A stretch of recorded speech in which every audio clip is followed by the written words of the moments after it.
Rabbi इश्रह ली सदरी वयस्सिर ली अमरी वहलुल उक़दतम मिन लिसानी यफ़क़हू क़ौली। फ़अऊज़ु बिल्लाहि स्समीइल अलीम मिनश शैतानिर रजीम। बिस्मिल्लाहिर रहमानिर रहीम। इन्ना नहनु नज़्ज़लना ज़िक्र व इन्ना लहू लहाफ़िज़ून।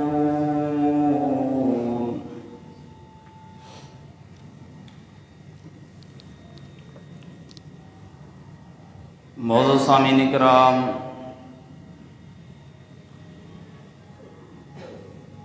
अल्लाह रब्बिल आलमीन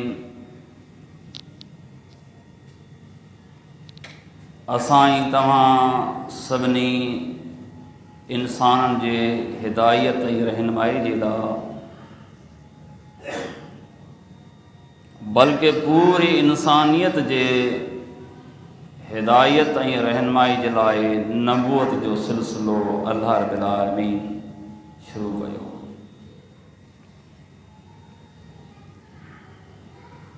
जंहिं नबूअत जी इब्तिदा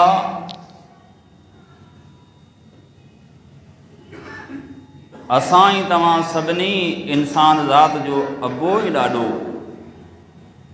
आदम अलैहिस्सलातु वस्सलाम खां थी आहे। ऐं नबूअत जो इख़्तिताम ऐं पछाड़ी ऐं पुॼाणी जो ख़ात्मो अल्लाह रब्बिल आलमीन जो आख़िरी ऐं प्यारो पैगंबर जनाब मोहम्मद रसूलुल्लाह सल्लल्लाहु अलैहि वसल्लम जिन ते थी आहे।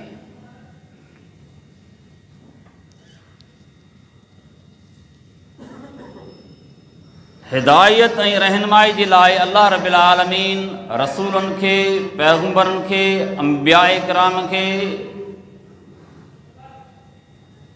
हिन दुनिया में मबूस कयो त वरी किन पैगंबरनि जे मथां अल्लाह रब्बिल आलमीन आसमान मझां किताब ऐं सहीफ़ा नाज़िल कया।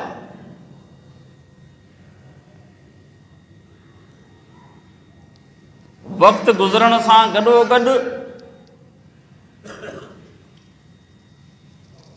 तक़रीबन खोड़ सारा किताब तहरीफ़ जो शिकार थिया, रद्दो बदल जा शिकार थिया, उन में हेरा फेरी थी। सवाइ अल्लाह रब्बिल आलमीन जे आख़िरी आसमानी किताब क़ुरान करीम जी।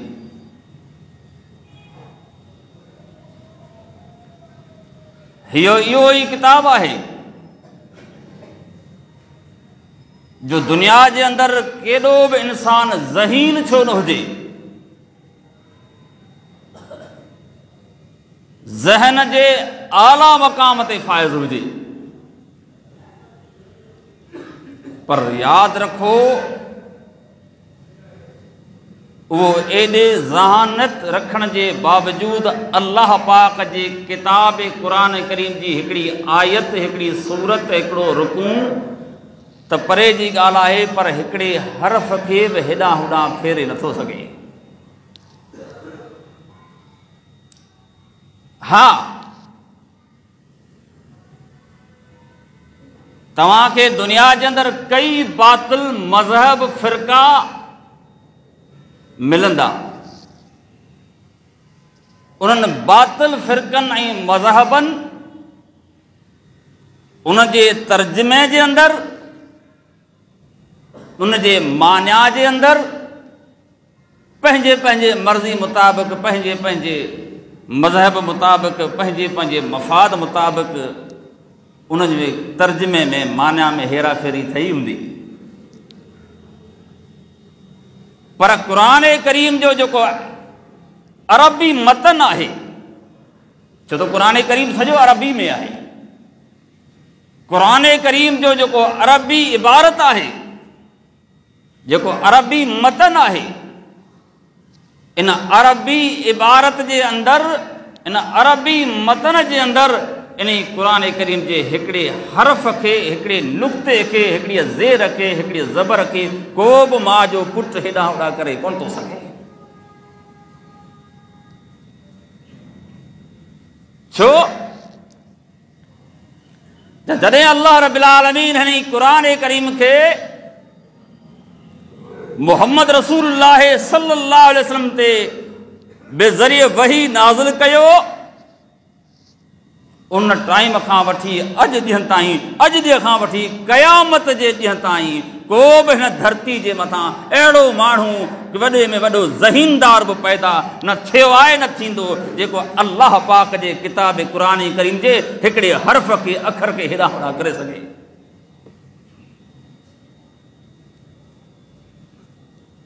छो त हिन जे हिफ़ाज़त जो ज़िम्मो ख़ुदि अल्लाह पाण खयो आहे। ऐं उहा ई आयत जेका क़ुरान करीम जे अंदरि मूं शुरू में पढ़ी, इन्ना नहनु नज़्ज़लना ज़िक्र व इन्ना लहू लहाफ़िज़ून, ऐ पैगंबर मोहम्मद सल्लल्लाहु अलैहि वसल्लम, हिन क़ुरान करीम नसियत भरे ज़िक्र हिन क़ुरान करीम खे असां ई तो मथां आसमान मां नाज़िल कयो आहे। ऐं नाज़िल करण खां पोइ इन जे हिफ़ाज़त जो ज़िम्मो अल्लाह पाण खयो आहे। अल्लाह फरमायो क़यामत जे ॾींहं ताईं इन क़ुरान करीम जे हिफ़ाज़त जो ज़िम्मो अल्लाह ताला ख़ुदि पाण जे हवाले कयो आहे। व इन्ना लहू लहाफ़िज़ून, असीं हिफ़ाज़त कंदासूं। लेकिन यादि रखो, हीउ अल्लाह पाक जो उहो किताब क़ुरान करीम आहे जॾहिं असां ई तव्हां इंसान ज़ात जे, जिन्नात जे ज़ात जे लाइ हिदायत करे मोकिलियो वियो पिए।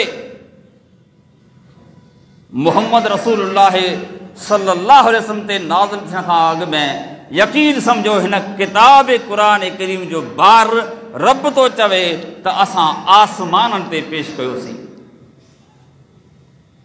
आसमान केॾो आहे? ही केॾो आसमान पखड़ियल आहे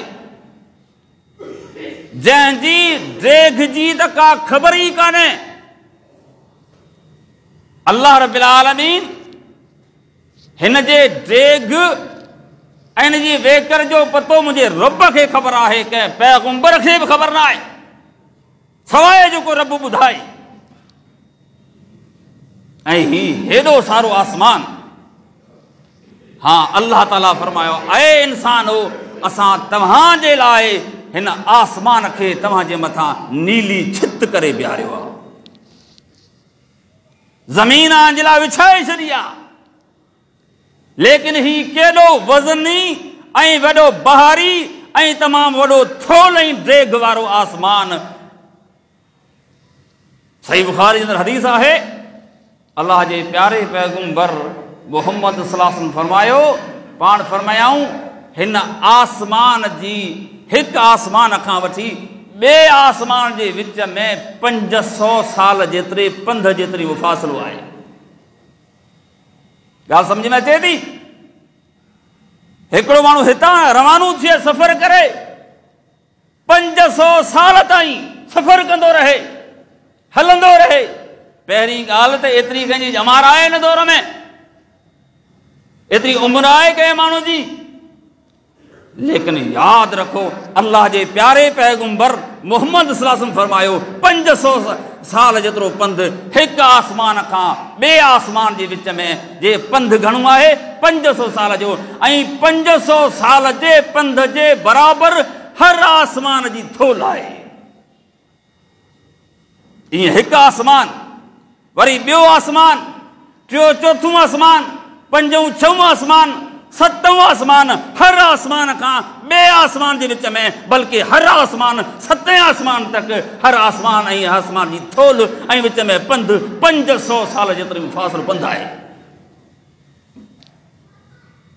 इंसान जो दिमाग़ अक़ल कम छॾे ॾे, लेकिन एॾे वॾे मुफ़ासिले पंध वारे खे, ऐं यादि रखो ही दुनिया जो आसमान किथे आहे, ही आसमान त अञा करोड़ों पंध मुफ़ासिलो परे आहे। पर यादि रखो अॼु जी साइंस में इन ॻाल्हि खे वाज़ह कयो आहे त हिन ज़मीन खां, हिन धरतीअ खां, ही जेको आसमान खां हेठि सिज आहे, इहो 9 करोड़ 30 लख मैल सिज हिन धरती खां परे आहे। आसमान हिन सिज खां अञा परते आहे। 9 करोड़ 30 लख मैल सिज हिन धरती खां परे आहे। आसमान अञा परते आहे। ॿुधायो त जो कहिड़ो पंधु आहे, कहिड़ी हुनजी वेकर आहे, कहिड़ी सथोल आहे, कहिड़ो फ़ासिलो आहे, कहिड़ो पंधु आहे। लेकिन इन आसमान जे मुतल्लिक़ चए थो, जॾहिं ही रब क़ुरान करीम खे नाज़िल ते कयो, अल्लाहु अकबर, किथे पेश थियो? आसमाननि ते। गवाही कंहिं ॾिनी? अल्लाह ख़ुदि क़ुरान में गवाही ॾिनी आहे। मोहम्मद सल्लल्लाहु अलैहि वसल्लम ते पेश थियण खां अॻु में फरमाए, इन्ना रज़नल अमानत अलस समावाति वल अर्ज़ि वल जिबालि फअबैना अन यहमिलनहा व अशफक़न मिनहा व हमलहल इंसानु इन्नहु कान ज़लूमन जहूला। ऐ मोहम्मद करीम सल्लल्लाहु अलैहि वसल्लम, असां ने क़ुरान करीम खे तो ते नाज़िल करण खां पहिरियां हिन जो बार 7 आसमान ते रखियोसीं, पेश कयोसीं। पोइ आसमान क़बूल कयो? न, आसमान क़ुरान जो बार क़बूल कोन कयो। हिन क़ुरान में एॾी तासीर आहे, एॾो बार आहे, एॾो वज़न आहे, एॾो इल्मु आहे, एॾी हिकमत आहे, जो रब्बे काइनात ई हिकमत भरियो ऐं सफ़ाए कामिले वारो किताब क़ुरान करीम। आसमान जवाब ॾिनो, खुतो मुंहिंजा रब, हिन में एॾी आस, हिन क़ुरान करीम में तासीर आहे, जो मुंहिंजे वस खां ॻाल्हि ॿाहिरि आहे। इन्ना आरज़नल अमानत अलस समावात, जवाब मिलियो। अल्लाह फरमायो, आसमान जे जॾहिं जवाब मिलियो, वल अर्ज़, असीं इन क़ुरान जे बार खे, इन वही खे पेश कयोसीं ज़मीन ते। ही केॾी ज़मीन आहे, केॾी हिन में ज़मीन में खज़ाना आहिनि, केॾी मटी आहे, केॾो बार मथे सां अथसि, केॾो अंदरि बार आहे, केॾी मज़बूत ज़मीन आहे। लेकिन क़ुरान चए थो, आसमान जे जवाब मिलण खां पोइ असां हिन क़ुरान करीम रब जे किताब खे, अल्लाह जे वही खे असां ज़मीन ते पेश कयोसीं। लेकिन ज़मीन बि जवाब ॾिनो। जॾहिं ज़मीन जवाब ॾिनो, आसमान जवाब ॾिनो, तो पोइ दुनिया में जेका ही पत्थर, ही पहाड़, ही जबल, ही पहाड़, ही केॾो जबल मज़बूत आहे, जेको 1000 फुट मथे जबल। हलिया वञो तव्हां कश्मीर साइड ते, हलिया वञो मरी साइड ते मथे, तव्हांखे एॾा ऊंचा जबल मिलंदा, एॾा मथां जबल मिलंदा, जो 1000 फुट ऊंचा जबल मथे आहिनि। केॾो सख़्तु जबल, ही पहाड़, ही कारा पत्थर।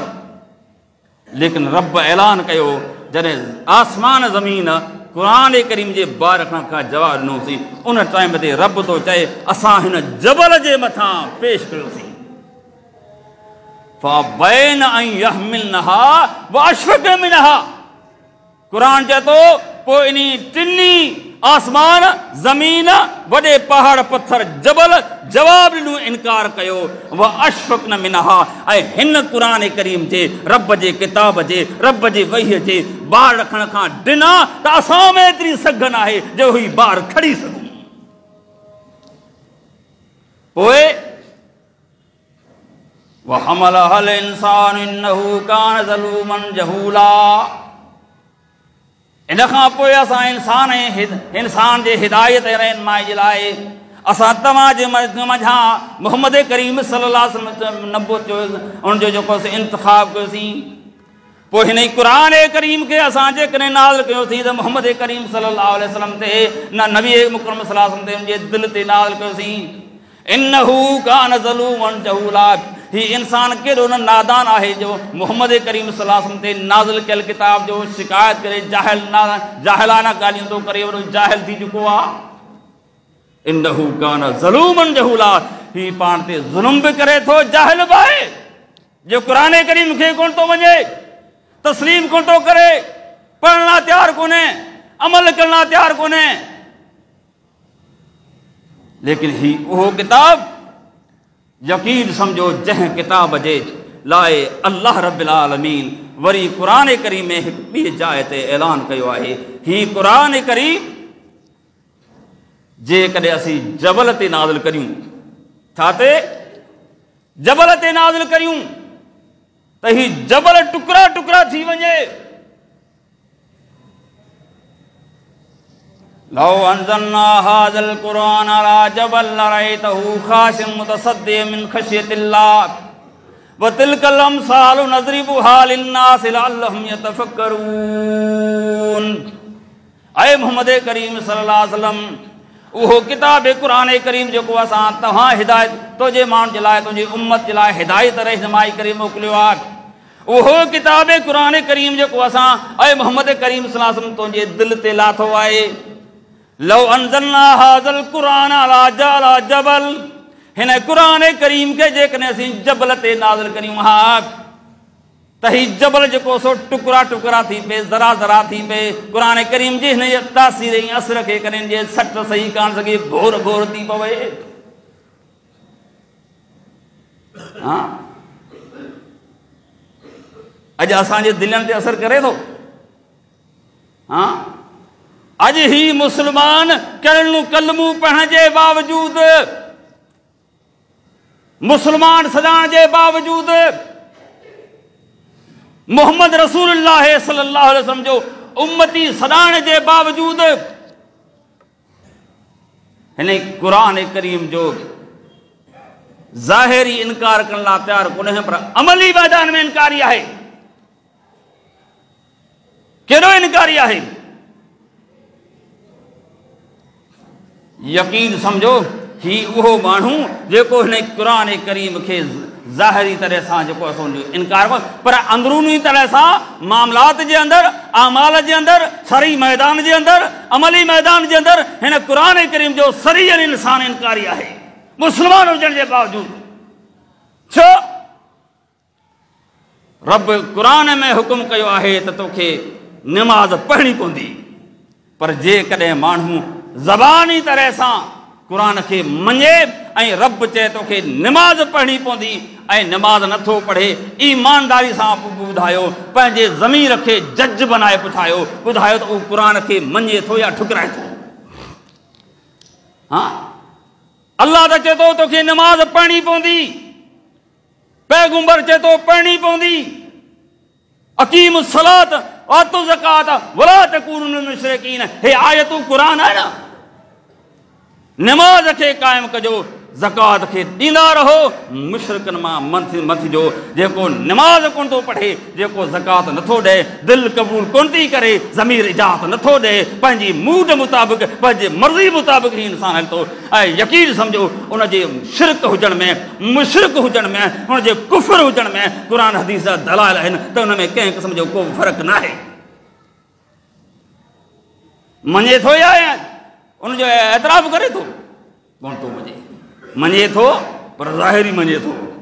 अब पुछ क़ुरान चए थो अल्लाह जो किताब आहे, सचो आहे। हा, अचे बि आज़माइश, ॾिसूं था रमज़ान जो महीनो क़रीब आहे, चंद हफ़्तनि खां पोइ रमज़ान शुरू थियण वारो आहे। अल्लाह रब्बिल आलमीन हिन क़ुरान में चई छॾियो आहे, ऐलान करे छॾियो आहे त या अय्युहल्लज़ीना आमनू, ऐ ईमान वारो, अल्लाह खां डिॼिजो, कुतिबा अलैकुम सियाम कमा कुतिबा अलल लज़ीना मिन क़ब्लिकुम लअल्लकुम तत्तक़ून। ईमान वारो, रब जो डपु कजो, ॾटा मोटा सही सलामत, जिन खे का बि उज़ुर न आहे, जिन खे का बीमारी कोन्हे, रब खां डिॼिजो। हिन रमज़ान मुबारक जे महीने में रब अव्हां ते 29 रोज़ा फ़र्ज़ कया आहिनि, अव्हां खे रखणा पवंदा। पोइ जेको रमज़ान जे महीने जे अंदर बिना के बीमार हुजण जे, बिना के सफ़र हुजण जे, बिना के उज़र हुजण जे, जेकॾहिं सही सलामत माण्हू अल्लाह जे किताब क़ुरान करीम जे हुक्म मुताबिक़, पैगंबर जे हुक्म मुताबिक़ रमज़ान जा रोज़ा नथो रखे ऐं सरेआम रमज़ान जे महीने में खाईंदो थो वते, मूंखे ॿुधायो हुन क़ुरान खे, रब जे हुक्म खे, पैगंबर जे हुक्म खे, रमज़ान जो क़दुरु कयो या ठुकराए छॾियईं? आहे मुस्लमान, मुस्लमान जे घर में पैदा थियो आहे, कलमो पढ़े थो, ज़ाहिरी क़ुरान खे मञे थो, ज़ाहिरी इस्लाम जे अंदर आहे, लेकिन जॾहिं रमज़ान जो महीनो अचे थो, ही ज़ाहिरी क़ुरान खे मञण वारो सरेआम मानी बि खाए पियो, चांहि बि पीए पियो, बीड़ियूं बि पीए पियो, नशा बि करे पियो, होटलनि ते वेठो आहे, सरेआम रमज़ान जी भञकड़ी करे पियो, मूंखे ॿुधायो उन इंसान क़ुरान खे मञो या हुकुम खे फिटो करे छॾी? या अय्युहल्लज़ीना आमनू दुखुलू फिस्सिल्मि काफ़ा, ऐ ईमान वारो इस्लाम में अधूरा न बल्कि दाख़िल थियो पूरा जा पूरा। ईअं न आहे त अधूरा अधूरा इस्लाम जेको मर्ज़ी मुताबिक़ उहा क़बूल करियो, जेका तबियत ते शइ न पए उनखे क़ुरान खे हदीस खे हुकुम खे रब जे हुकुम खे छॾे ॾियो, अमल न करियो। न न न, ईअं कान्हे। लेकिन ॾिसंदासीं ऐं ॾिठो वियो माज़ी ईअं गुज़रियो आहे, अल्लाह जे प्यारे पैगंबर मोहम्मद सल्लल्लाहु अलैहि वसल्लम जो फरमान आहे, सही बुखारी जी हदीस आहे, अल्लाह जे पैगंबर सल्लल्लाहु अलैहि वसल्लम फरमायो, पाण फरमाइनि था बेशक उहो माण्हू, अल्लाह जे नबी फरमायो त कुल्लु उम्मती यदखुलून जन्नत इल्लल मुजाहिरीन, क़यामत जे ॾींहुं मुंहिंजी सॼी उम्मत जन्नत में दाख़िल थींदी, ऐं पर उहे माण्हू मुजाहिरीन जन्नत में दाख़िल कोन थींदा। बल्कि हिकु जॻह ते फरमायाऊं, जन्नत में दाख़िल थियण, जन्नत में पेर पाइण, जन्नत में वञण त परे जी ॻाल्हि आहे, पर जन्नत जी उन्हनि खे ख़ुशबू बि कान ईंदी जेका 70 साल जी पंध तां बेश्त जी ख़ुशबू ईंदी आहे, उहा बि कोन ईंदी आहिनि। उहे केरु माण्हू? इल्लल मुजाहिरीन, मगर उहे माण्हू मुंहिंजा उम्मती दाख़िल थींदा, मगर उहे माण्हू कोन वेंदा जन्नत में, ख़ुशबू कान ईंदनि, जेके पाण सां फरमायो ज़ाहिरी ऐं सीना ज़ोरी, खुल्लम खुल्लो, बिना कंहिं हबक जे, बिना कंहिं ज़मीर जे मलामत जे रमज़ान जे महीने में गुनाह कनि था। कीअं? रमज़ान जे महीने में हिकिड़ो माण्हू सही सलामत आहे, का हुनखे बीमारी कान्हे, का हुनखे उज़र कान्हे, चङो भलो आहे, रमज़ान जा रोज़ा हुन ते फ़र्ज़ थी चुका आहिनि, पर ही ॾींहं जो सरेआम रोज़ा, जॾहिं माण्हू रोज़ा था हुजनि उन टाइम खाए पियो, पीए पियो, रमज़ान जी भञकड़ी रोज़नि जी करे थो, ऐं ज़ाहिर ज़हूर न अल्लाह जो हया आहे, न रसूल जो हया आहे, न दीन जो हया आहे, न मुस्लमान जो हया आहे, न रोज़े जो हया आहे, रमज़ान जो हया आहे, न रोज़ेदारनि जो हया आहे। रमज़ान रोज़ेदारनि जे साम्हूं बि सरेआम खाए थो। पैगंबर फरमायो हिकिड़ो गुनाह थींदो आहे लिक में, हुन बाने खे ख़बर आहे, रब खे ख़बर आहे, उनखे कंहिंखे ख़बर न आहे, अल्लाह माफ़ करण ते क़ादिर आहे, पर खुल्लम खुल्लो जेको गुनाह करे थो, इहो ज़ाहिरी मुजाहिरीन गुनाह आहे, इहो बेश्त में दीनादास ते गुनाह करण वारो जन्नत में दाख़िल न थींदो। मूंखे ॿुधायो, छा अहिड़ो माण्हू क़ुरान खे मञे थो या इनकारी आहे? तस्लीम करे थो या इनकारी आहे? जेको क़ुरान जबल ते क़ुरान चए थो नाज़िल करियूं, हा त टुकड़ा टुकड़ा थी पवे, लेकिन ही उहो किताब क़ुरान करीम जेको हिन गुनाहगार दिल जी सफ़ाई कंदड़ आहे।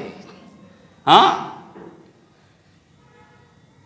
कल्ला बर्रान अला कुलूबि मा कानू यक्सिबून, ख़बरदार उहे माण्हू जिन जे दिलनि जे मथां कानत नुक्ततन सौदाल फी क़ल्बिही, अल्लाह जे प्यारे पैगंबर मोहम्मद करीम सल्लल्लाहु अलैहि वसल्लम फरमायो, जॾहिं इंसान खां मोमिन खां बि गुनाह थींदो आहे, ये गुनाह करण खां पोइ हिन जे दिलि ते हिकिड़ो कारो दाग ऐं निशान थी पवंदो आहे।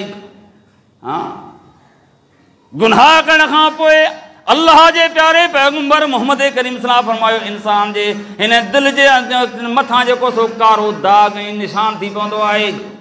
पोइ जेकॾहिं गुनाह करण खां पोइ हुन जे दाग निशान दिलि ते थियण खां पोइ अल्लाह जे दर में मोटी आयो, निमाज़ खे क़ाइमु कयाई, रब जे किताब खे पढ़ियाई, तौबा ताब थी करे रब खां पंहिंजे गुनाह जी माफ़ी घुराई, सुम्म ताब अल्लाहु अलैहि, अल्लाह जे प्यारे पैगंबर फरमायो ही मोटी तो अचे रबनि जे तौबा खे क़बूल करे थो। सोकियल क़ल्ब हू, हिन जो मथां जेको कारो दाग निशान दिलि ते आहे अल्लाह हुनखे मेटे करे माफ़ करे थो।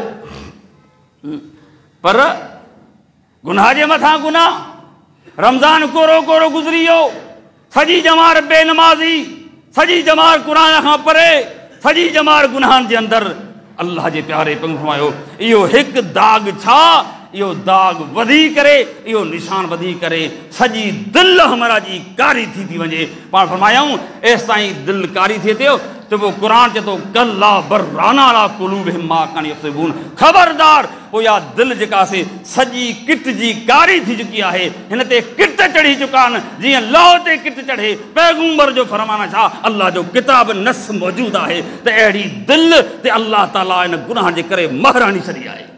ख़तम अल्लाहु अला क़ुलूबिहिम वला समेहिम वला अबसारिहिम गिशावा वलहुम अज़ाबुन अज़ीम, अल्लाह जे दिलनि तां मार हणी छॾी आहे, अखियुनि तां पर्दा आहिनि, कन ॿूटिजी चुका आहिनि ऐं हिननि जे लाइ वॾो आख़िरत में दर्दनाक अज़ाब आहे।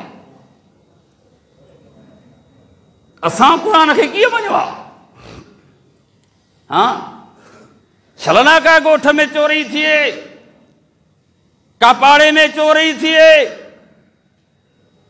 आयो चङे मुड़ुस वटि फ़ैसिलो साईं असांजे घर मां चोरी थी वई, बाबा छा कजे, फलाणे माण्हू ते शक आहे, बाबा वठी अचोसि खे, बाबा फाण छा करियुसि, चए साईं कसम खणायोसि। पोइ ही सॼो क़ुरान करीम मथे ते रखी, बाबा खण कसम त तुम तो चोरी कोन कई, या नओं घर साईं हमरा त करोड़ों रुपया करप्शन मां कमाए करे घर ठारायो आहे। हाँ, साईं दुकान खोलियो अथसि, भई हाणे दुकान जी बरकत जे लाइ वठी अचो ॿ टे ॿार नियाणियूं पाड़े जा हुतां हुतां, इन्हनि खे छेड़ करे, जीअं वाटर ते छेड़ थिए न, इहा आपत करे क़ुरान पढ़ायोसि। घर जी इफ़्तिताह आहे, क़ुरान पढ़ायो। माण्हू मरी वियो, ॾाॾो मरी वियो, पीउ मरी वियो, माउ मरी वई, ज़ाल मरी वई, भाउ मरी वियो, पुटु मरी वियो ऐं को पाड़े जो शख़्स मरी वियो, जंहिं कॾहिं अल्लाह जे घर में निमाज़ लाइ उल्होंदे सजदो बि कोन कयो ऐं बेनमाज़ी मुशरिक, बेदीनू मुशरिक क़ब्र जो पुॼारी थी करे मरी वियो। असीं उनजो पोयां खत मां ॾह टीजा क़ुरान जूं खानियूं करे ऐं आपत छेड़ में क़ुरान पढ़ाए करे नियाणियुनि खे देगड़ा भत जा लाहे करे बाबा क़ुरान खानी अथई, क़ुरान बख़्शाए छॾियोसीं, बसि माफ़ थी वियो। असां क़ुरान जी इज़त सिर्फ़ एतिरी सम्झी आहे। असां मुस्लमान वटि हिन अल्लाह जे कलाम जी, अल्लाह जे किताब जी, रब जे कलाम जी जेका मोहम्मद रसूल ते वही नाज़िल थी आहे, असां हिन क़ुरान जो क़दुरु एतिरो कयो आहे। लेकिन यादि रखो, पंहिंजे घर में क़ुरान पढ़ंदा करियो, पंहिंजे बच्चनि खे घर में क़ुरान पढ़ंदा करियो। ही उहो किताब क़ुरान करीम जेको तव्हांजे ज़िंदगी में बि बरकत विझणो आहे, उहो तव्हांजे बीमार दिलि हिन पथर खे बि तव्हांजे शफ़ा ॾियण वारो आहे। ही उहो किताब क़ुरान करीम आहे जेको तव्हांजे रोज़ी में, तव्हांजे रिज़्क़ में, तव्हांजे बच्चनि में, तव्हांजे पूरी हिन सारे प्रोग्राम जे अंदरि रब क़ुरान, हिन क़ुरान जे ज़रिए बरकत ई बरकत आहे।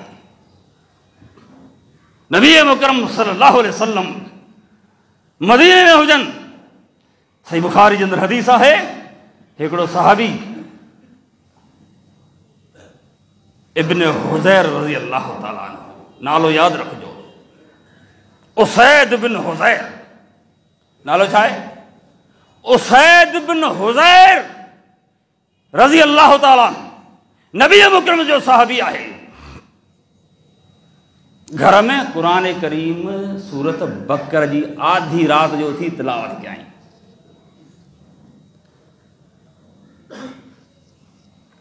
असीं जे रात जो घर में सुम्ही भी कोन सघंदा आहियूं, जेके छलनि खां पाड़े में शादी थी। छा माहौल आहे, असां मुस्लमानूं मरकूं था त भेणिया असीं मुस्लमान आहियूं,